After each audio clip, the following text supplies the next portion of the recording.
Days before her children went missing, Ilene Gajdos Little gnawed on the dry skin of her bottom lip and reclined in her low-backed stool and felt, deep in her bones, that she was due a change of fortune.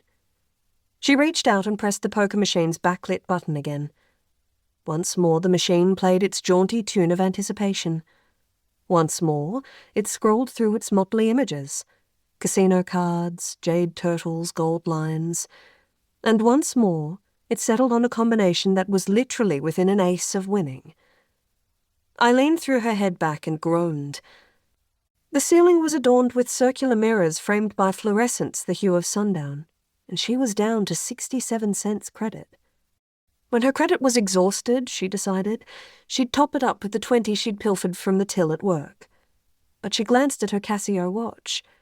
Soon she'd have to leave the Cassis Hill Workers' Club to pick up Jack and Lonnie from school. She didn't have time to spin through $20 extra, unless she accepted that she'd be late.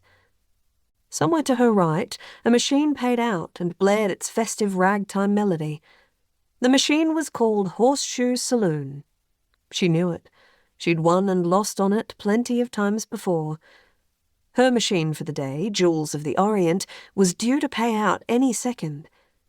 If she didn't stay until she at least broke even, the next punter would reap all the luck she'd sown. She picked up her schooner and moistened her lips with the tepid froth that remained. Then she knuckled the backlit button. Rapid fire, the digital reels wound themselves into another losing pattern. Now she had 47 cents credit left, which was 23.5 for each occasion she'd been late to pick her children up this month. The previous Tuesday, she'd arrived to find them loitering on the pavement by the school gates. Neither of them approached her battered orange Datsun.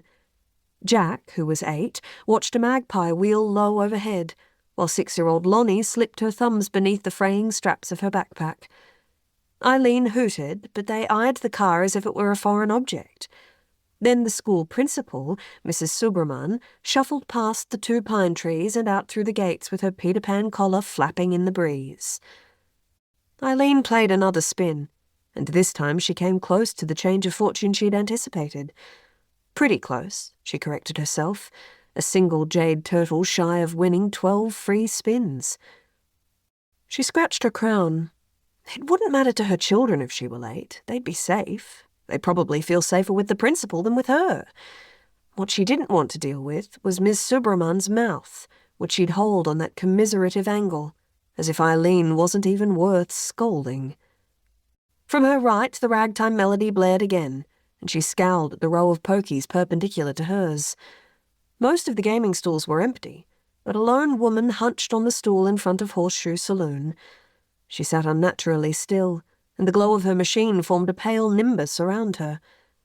Her hair was woven into a volute bun that reminded Ilene of a severed ear. She could not look away. The melody slowed its tempo, and the only movement was the plume of light enveloping the woman.